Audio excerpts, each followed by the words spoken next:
আমাদের বন্ধু ফারদিন নূর পরশ পুরকৌশল বিভাগের তৃতীয় বর্ষের ছাত্র গত 4 নভেম্বর শুক্রবার আনুমানিক রাত 11:30টার দিকে নিখোঁজ হয়। উল্লেখ্য যে পরবর্তী দিন 5 নভেম্বর ফারদিনের সেশনাল কুইজের পরীক্ষা ছিল। পরীক্ষায় সে অনুপস্থিত থাকায় আমরা বন্ধুরা তার পরিবারকে অবহিত করি এবং পরবর্তীতে আমাদের প্রশাসন এবং তার পরিবারের পক্ষ থেকে থানায় জিডি করা হয়।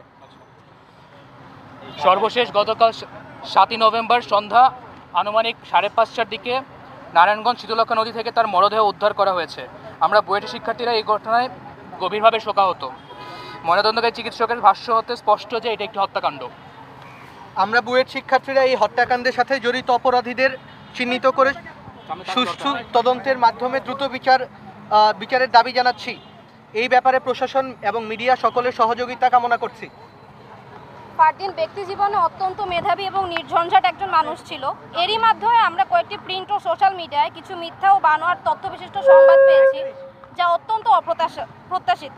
চলমান তদন্তের প্রতি শ্রদ্ধাশীল থেকে আমরা সকলকে অনুরোধ করছি এ ধরনের ভুল তথ্য প্রচার থেকে বিরত থাকতে।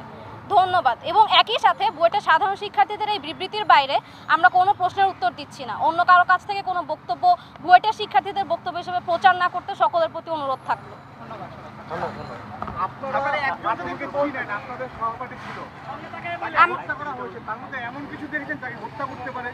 আমরা এমন কোনো ধরনের প্রশ্ন উত্তর দিচ্ছি না।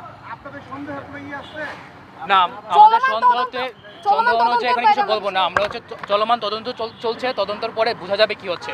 তাছাড়া ব্যক্তি হিসেবে আমরা ফারদিনকে যতটুকু জানি, ফারদিন আমাদের বন্ধু এবং আমাদের সাথে সে চমৎকার একজন মানুষ। খুবই অমায়িক এবং একজন মিষ্টভাষী মানুষ। কখনো কারো সাথে কোনো অভিযোগ করেছেন তার মেধায় অনেকে প্রতিশোধ গ্রহণ হয় কারণে তার পাসপোর্ট হয়েছে, বিদেশ যাওয়ার কথা ছিল ডিবেট কম্পিটিশনে। সেই জায়গা থেকে ফারদিনের বাবার একটা অভিযোগ আছে। আপনাদের এটা তার পারিবারিক স্টেটমেন্ট, এখানে আমাদের কোনো ভাষা। আর আমরা এই যে লিখিত বিবৃতির বাইরে আমরা আসলে আর কিছু বলতে যাচ্ছি না। আমরা লিখিত বিবৃতির বাইরে আর কিছু বলতে যাচ্ছি না। ঠিক আছে, লিখিত বিবৃতির বাইরে কিছু বলতে যাচ্ছি না।